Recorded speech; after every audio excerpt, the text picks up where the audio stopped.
November 1944. A cold morning in Tennessee. A young German woman walked into an American military examination room. She was thin, silent, afraid. The medic asked her simple questions. "Do you have pain? Any injuries? Anything I should know?" She shook her head. No. But her body told a different story. The way she moved, the way she sat, the way she flinched when he touched her shoulder. Then she finally spoke. Just 5 words. Barely a whisper. "It hurts when I sit." Those words unlocked a horror that made this American medic weep openly. What he found hidden beneath her clothes was not just injury. It was a map of systematic torture. And the people who did this to her were not Americans. They were her own countrymen. But here's what nobody expected. What happened next between this enemy prisoner and her American captor would become one of the most powerful stories of compassion to emerge from World War II. Watch this full story. I promise you will not forget it. And if you want more stories like this, subscribe to this channel right now. Hit the like button. It takes 1 second, but it helps us more than you know. Let us begin. Leland Caraway arrived at Camp Forest, Tennessee in late October 1944 with a bizarre belief that most of his fellow soldiers thought was naive, perhaps even dangerous.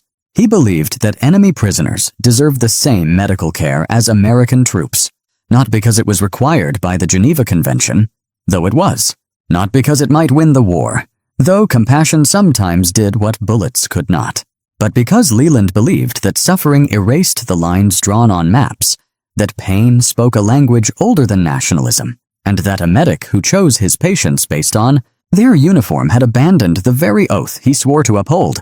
He was 28 years old, tall and thin, with hands that trembled slightly when he was nervous, but steadied the moment they touched a wound. He had grown up in rural Virginia, the son of a country doctor who had taught him that healing was not a profession, but a calling, and that the worst sin a medical man could commit was to look at a human being and see only an enemy, only a new number, only a problem to be processed and forgotten. Camp Forest itself sprawled across more than 85,000 acres of Tennessee woodland and open field. It had been built rapidly in 1941 as America prepared for warmth, and it showed the signs of hasty construction everywhere.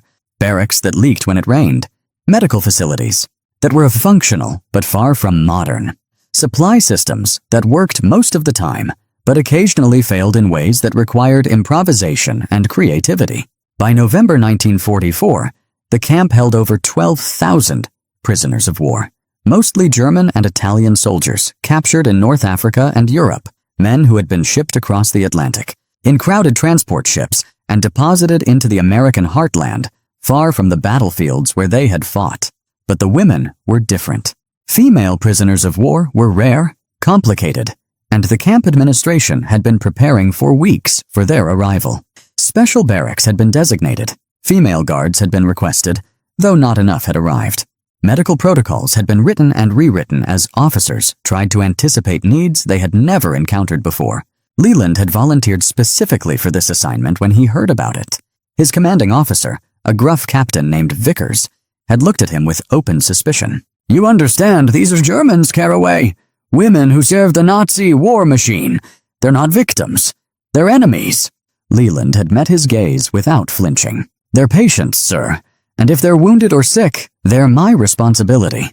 Vickers had approved the assignment, but his expression suggested he thought Leland was too soft for military medicine, too idealistic for the real work of war. Perhaps he was right.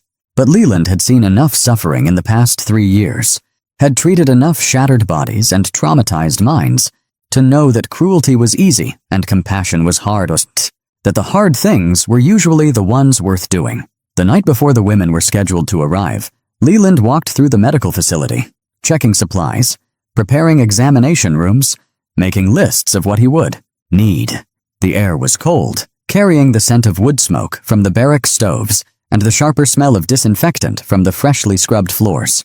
He could hear the distant sounds of the main camp, guards calling to each other, trucks rumbling past, the low murmur of thousands of men confined behind barbed wire.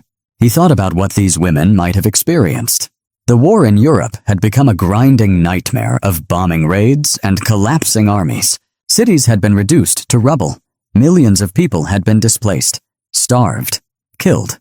The Nazi regime, facing defeat, had grown more desperate and more brutal. And the women who had served that regime in whatever capacity, as clerks, as radio operators, as nurses, as auxiliaries, had likely witnessed horrors that would mark them for life. Leland had studied some German in preparation, using a battered phrasebook, and practicing with a German-American translator at the camp. His accent was terrible, his grammar uncertain, but he could ask basic medical questions and understand simple answers. It wasn't much, but it was something. It was an effort, and he believed that effort mattered. When the transport trucks finally rolled through the gates the next morning, November 14th, 1944, Leland stood outside the medical building and watched the women climb down. There were 43 of them in this first group. They looked exhausted, frightened, and painfully thin. They wore a mixture of worn civilian clothes and pieces of military uniforms. Some carried small bags. Most carried nothing at all. What struck Leland most was their silence. These women did not speak to each other, did not look at the guards, did not react to the commands shouted in English and broken German. They simply moved through the processing with the blank efficiency of Tifeto people who had learned that compliance was survival, that invisibility was safety, that hope was a luxury they could no longer afford.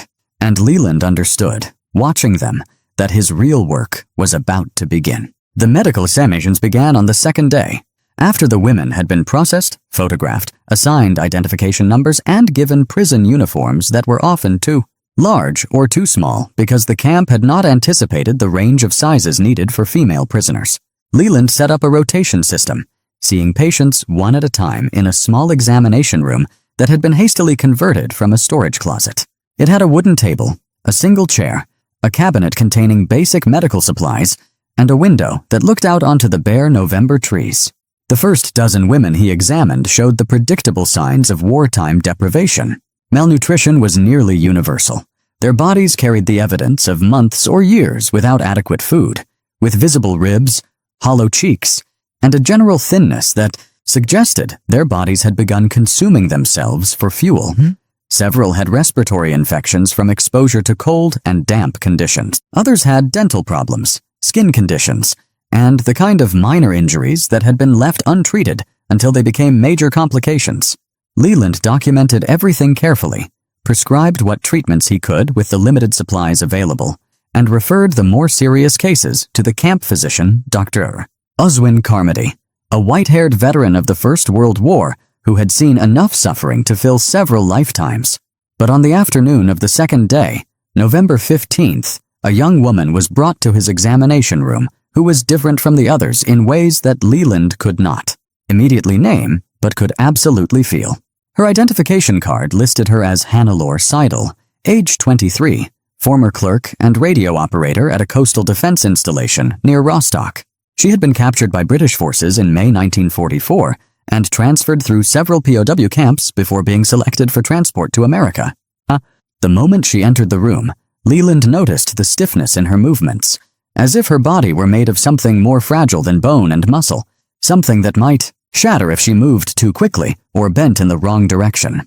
She walked with careful, measured steps, keeping her spine unnaturally straight, and when she sat down on the examination table at his gesture, she did so slowly, with visible hesitation, and then shifted her weight immediately, as if the position caused her discomfort.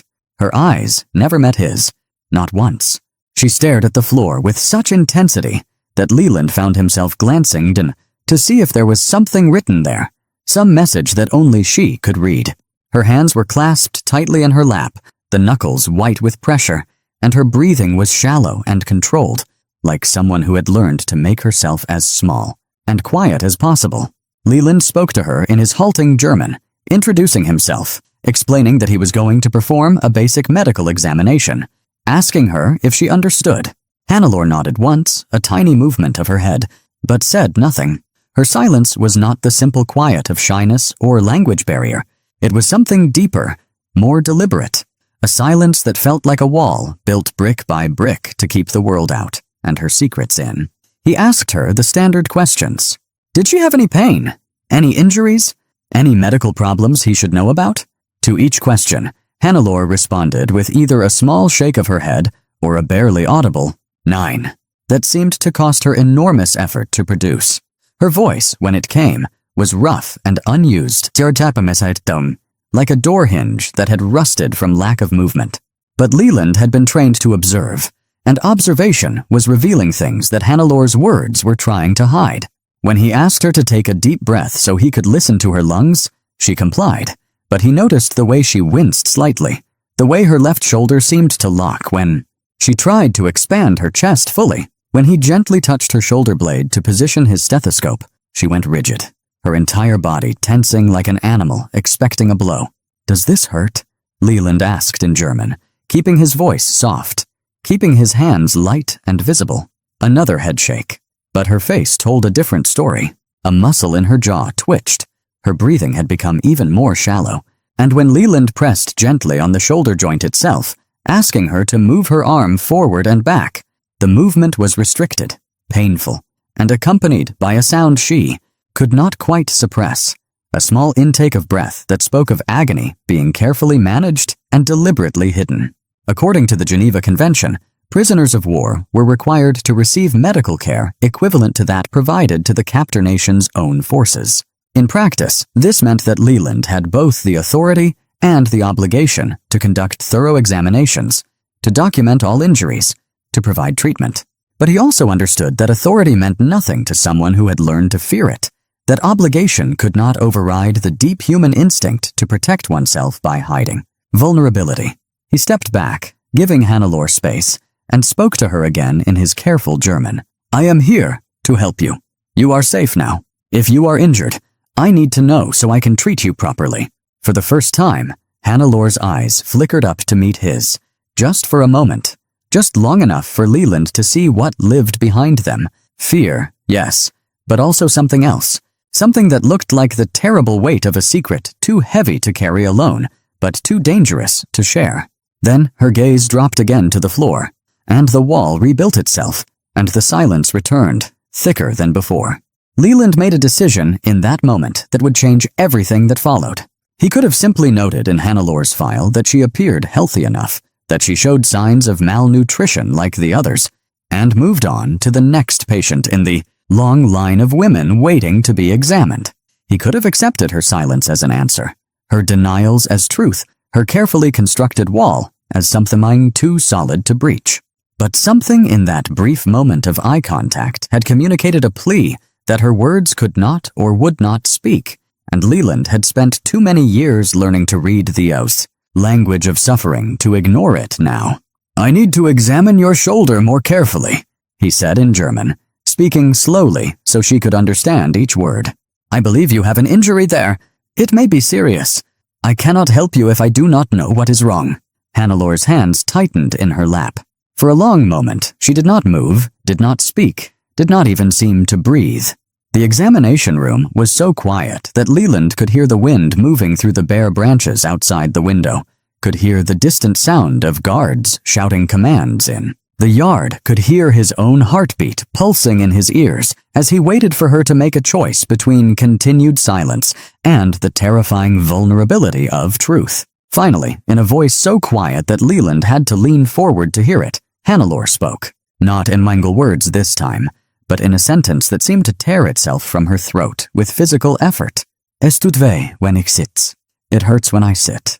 The words hung in the air between them, and Leland felt something shift in his understanding. A shoulder injury that caused pain when sitting suggested damage that extended beyond the joint itself, suggested trauma to the back, to the spine, to the musculature that then connected the shoulder to the rest of the body.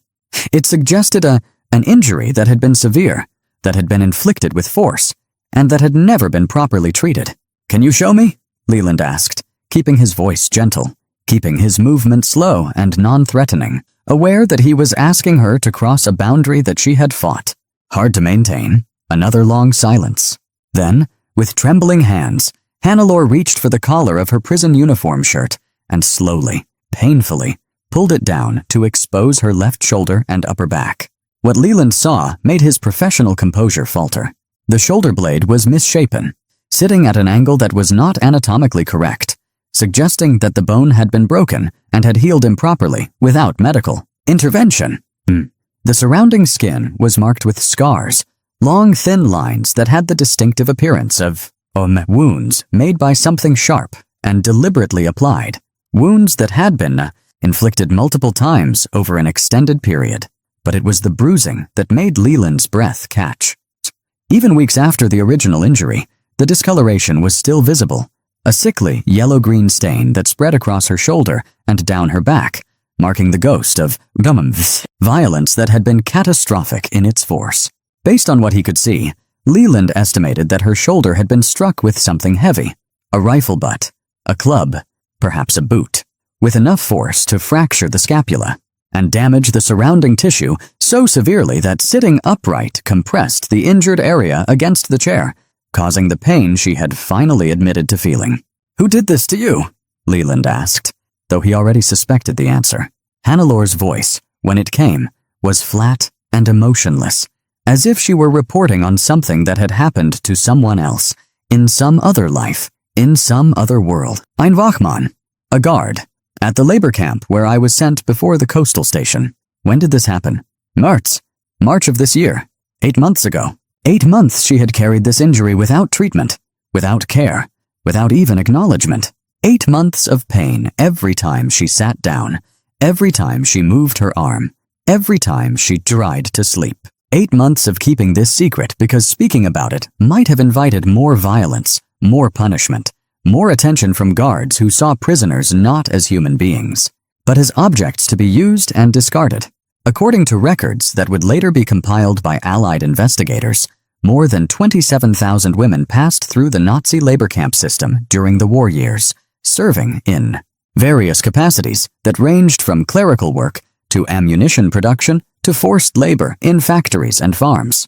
The treatment of these women varied widely depending on the camp, the guards, and the political climate, but reports consistently documented systematic abuse, inadequate medical care, and a culture of violence that was both casual and catastrophic. Leland examined the shoulder as gently as he could, but even his careful touch caused Hannelore to flinch, caused her breathing to become rapid and shallow, caused tears to form at the corners of her eyes, though she did not let them fall. The joint had limited range of motion. The bone had fused incorrectly. The damage was permanent in some ways, though with proper treatment, some function might be restored. Some pain might be reduced. "Why did he do this?" Leland asked, though he was not sure he wanted to know the answer. Hannelore's response came in a whisper. "I was too slow. I did not move fast enough when he gave an order, so he taught me to move faster." The clinical description of such brutal pedagogy made something crack in Leland's chest, made his hands shake as he reached for his notepad to document the injury, made him understand that what he was witnessing was not just one woman's suffering, but a glimpse into a system of cruelty that had operated with official sanction and without meaningful oversight. And he understood, too, that if Hannelore had hidden a scene in an injury this severe, there were likely others she had not yet revealed. Leland set down his notepad and looked at Hannelore with the kind of careful attention that a medic learns to develop when words are not enough, when the truth must be coaxed out through patience and trust rather than demanded through authority. He had found one injury, severe and hidden, and his instincts told him that a person who had concealed damage this serious was likely concealing more. The human body, when subjected to systematic violence, carries the evidence in layers, and those layers tell a story that victims often cannot or will not speak aloud. "Hannelore," he said softly, using her first name for the first time, hoping that the informality might help dissolve some of the distance between them. "Are there other injuries? Other places where you're hurt?" The silence that followed was different from the earlier silences. This one felt like a decision made, like a door being slowly opened after years of being locked, like a dam beginning to crack under the pressure of water that had been held back too long. Hannelore's hands moved to the buttons of her shirt, trembling so violently that she struggled to unfasten them, and Leland had to resist the urge to help her, because he understood that this had to be her choice, her action, her decision to reveal what she had kept hidden. When she finally pulled the shirt open and lifted the undershirt beneath, exposing her torso to the harsh electric light of the examination room, Leland felt the floor seem to shift beneath his feet, felt his breath stop in his chest, felt every piece of medical training and professional distance collapse in the face of what he was seeing. Her body was a map of brutality. Long scars crisscrossed her back and sides, some old and faded to white, others more recent and still raised and pink. Scars that had the distinctive pattern of being made by something sharp and flexible. A whip, a belt, perhaps a length of shudril or wire. There were burn marks on her ribs, circular and deliberate, suggesting cigarettes or heated metal applied to skin. And there were bruises in various stages of healing, from fresh purple-black marks to older ones that had turned green and yellow, bruises that formed patterns suggesting boots, fists, and the systematic application of violence over weeks or months. But worse than the visible injuries were the signs of what had been done to her internally. Her ribcage was grotesquely visible, each bone defined beneath skin that had lost almost all its fat, suggesting malnutrition so severe that it bordered on starvation. According to medical standards established by the International Red Cross in 1944, the minimum caloric intake for an adult female performing light labors was 2,000 calories per day. Leland estimated, based on Hannelor's condition, that she had been receiving perhaps half that amount for months, possibly less. There were also signs of infection. Several of the scars showed the redness and swelling that indicated they had never healed properly, that bacteria had taken hold in wounds that had been left untreated, that her body had been fighting a battle against sepsis without antibiotics or proper care. One particularly large scar across her lower back was weeping a clear fluid, infected and dangerous, the kind of wound that could kill if left unattended much longer. Leland felt tears begin to form in his eyes, felt them spill over despite his efforts to maintain his composure, felt them run down his cheeks as he stood there looking at the sazonupta, evidence of systematic torture inflicted on a young woman whose only crime had been to exist in the wrong place at the wrong time under the wrong regime. He turned away for a moment, wiping his face with the back of his hand, ashamed of his emotional response but unable to stop it, unable to look at this suffering and remain clinically detached. When he turned back, he found Hannelor watching him with an expression of confusion and something that might have been fear. She was not accustomed to seeing her pain reflected in another person's face, not accustomed to having her injuries treated as something worthy of grief rather than indifference or contempt. "Where did this happen?" Leland asked, his voice rough with emotion. "Stutthof," Hannelor said quietly. "I was there for 7 months before they transferred me to the coastal facility." Leland knew the name. Stutthof had been one of the first concentration camps established by the Nazi regime, located near Danzig, and it had held tens of thousands of prisoners over the years.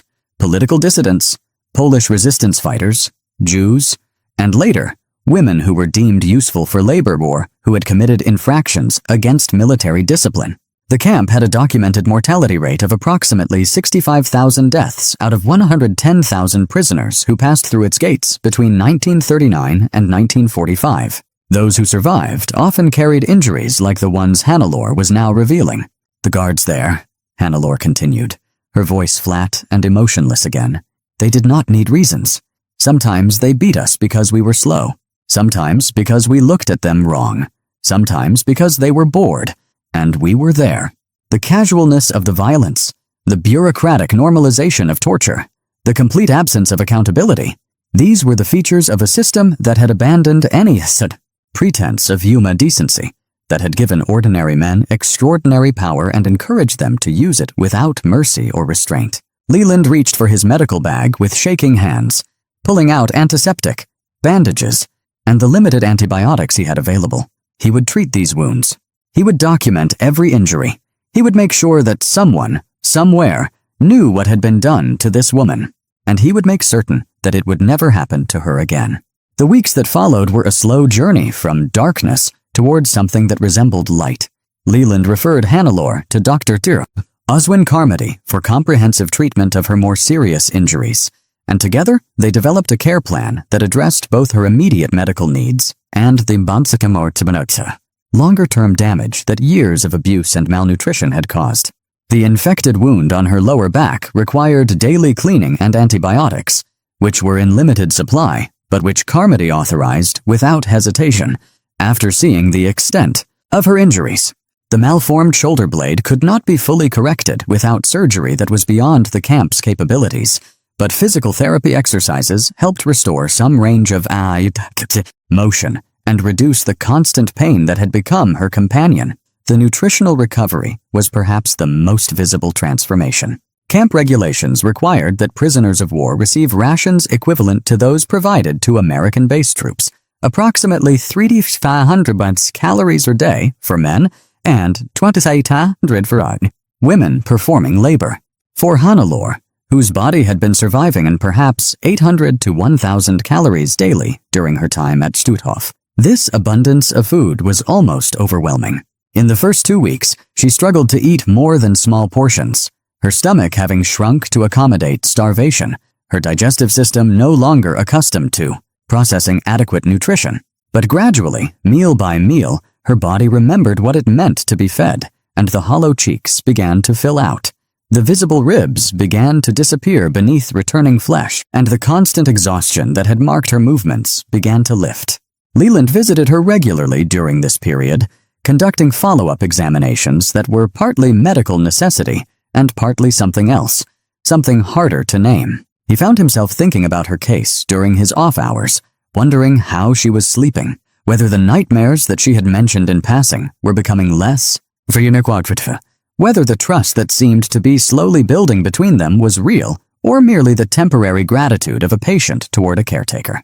By January 1945, 3 months after her arrival at Camp Forest, Hannelore had gained nearly 20 pounds, and her physical wounds had mostly healed, leaving scars that would never fully fade, but that no longer carried the immediate danger of infection or further damage. She had begun to participate in the daily routines of camp life, working in the laundry facility alongside other female prisoners, attending the educational programs that the camp offered, and slowly, cautiously, forming connections with women who had experienced similar traumas and who understood without explanation what she had survived. It was during a routine examination in late January that Hannelore asked Leland a question that stopped him completely, that made him set down his stethoscope and look at her, with an attention that went beyond the medical, that engaged him as a human being rather than simply as a healthcare provider. "Why do you care so much?" she asked in German, her language skills having improved enough that she could now form complex questions, could now express thoughts that went beyond simple answers to simple questions. "I was your enemy. My country tried to destroy yours. I served the people who killed your soldiers. Why do you treat me like I matter?" Leland sat down on the small stool in the examination room, bringing himself to her eye level, removing the physical hierarchy that usually existed between standing doctor and seated patient. He considered her question carefully because he understood that she was not asking out of mere curiosity, that this question carried within it the weight of everything she had experienced, all the dehumanization and cruelty and violence that had taught her that she did not matter, that her suffering was insignificant, that her life had no value beyond what labor could be extracted from her body. "Because you are a human being," Leland said finally, speaking slowly so that his German would be clear, "and because what was done to you was wrong. It does not matter what uniform you wore," being proof that even the most damaged person could find their way back toward wholeness when treated with consistent compassion. "I have something for you," Leland said, reaching into his jacket pocket and withdrawing a small notebook that he had been carrying with him for several weeks, waiting for the right moment to give it to her. The notebook was ordinary, the kind that could be purchased at any general store, with a brown cover and lined pages inside. But what made it extraordinary was what Leland had written within it over many late nights in his barracks, working by lamplight with his German dictionary beside him, composing sentences that he hoped would carry meaning beyond their simple words. Hannelore took the notebook and opened it carefully, as if it were something fragile and precious. Inside, in Leland's careful handwriting, were pages of German text, sometimes grammatically imperfect but always clear in intention. He had written words of encouragement, reminding her of how far she had come, how much she had survived, how strong she had proven herself to be. He had written practical information, names of doctors in Germany who might help with her shoulder, addresses of relief organizations that were providing assistance to returning refugees. And he had written something else, something more personal, an acknowledgement of what their time together had meant to him, a hope that she would find peace and happiness in whatever life awaited her.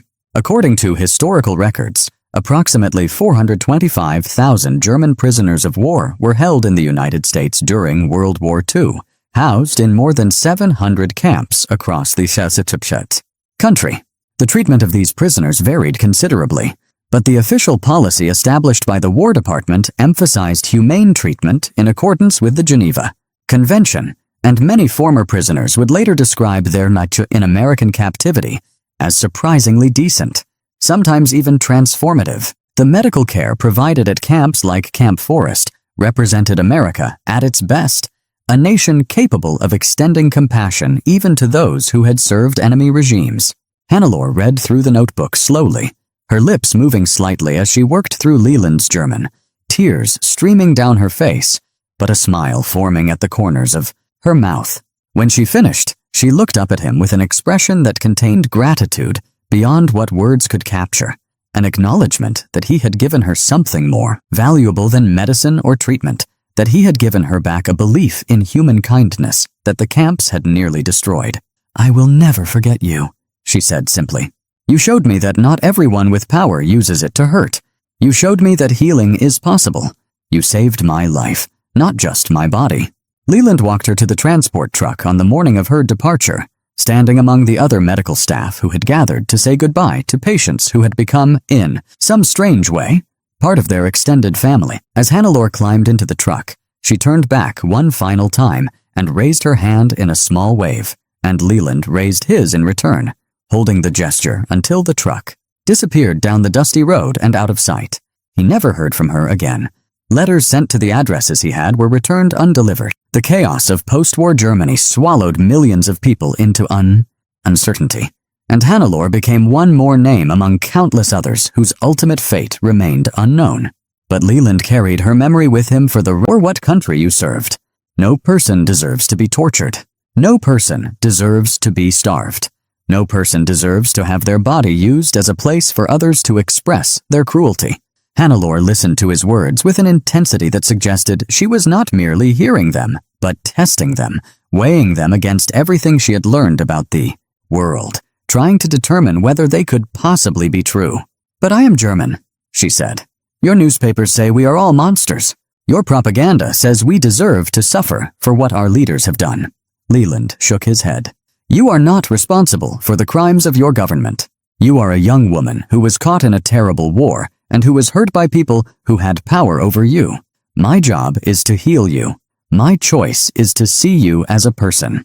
These are not things I do despite you being German. These are things I do because you are human." Something shifted in Hannelore's expression then.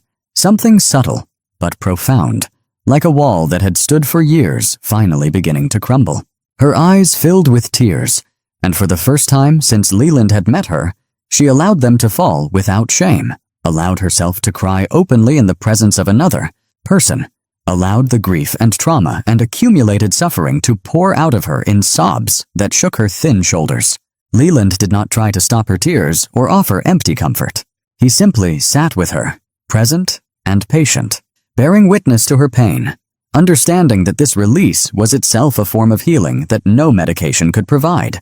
The war in Europe ended on May 8, 1945, and in the months that followed, the machinery of imprisonment began to reverse itself. Prisoners who had been held for years started receiving notices of repatriation, processing dates, transport schedules that would carry them back across the Atlantic to a Germany that had been transformed into a landscape of rubble and occupation, divided among the victorious powers and struggling to rebuild from the ashes of total defeat. For the women at Camp Forest, this news brought mixed emotions. Some were eager to return home, to search for surviving family members, to begin the work of reconstructing their lives. Others feared what they would find, understood that the homes they remembered might no longer exist, that the people they loved might be dead or scattered, that the country they returned to would be utterly foreign, despite its familiar name.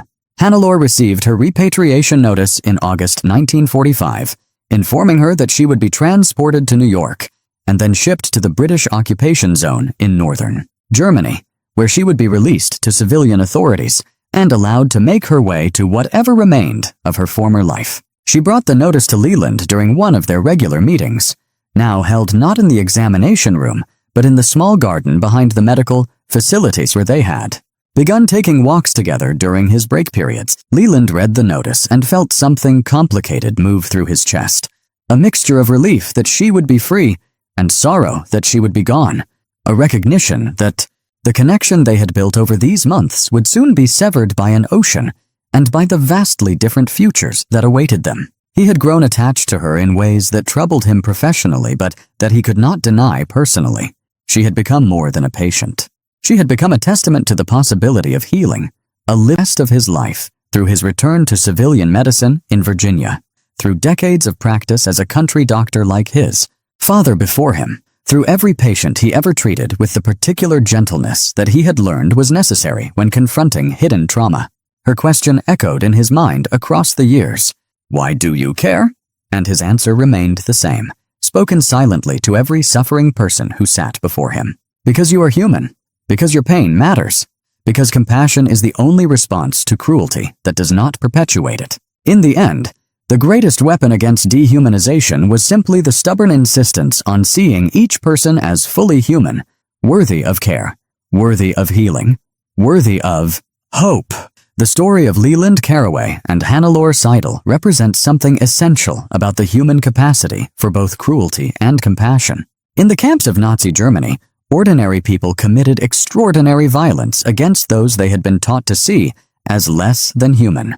But in the examination rooms of Camp Forest, Tennessee, ordinary people demonstrated that healing could cross the boundaries of nationality and ideology, that mercy could be extended even to former enemies, and that the simple act of treating someone's wounds with care could restore something that brutality had tried to destroy.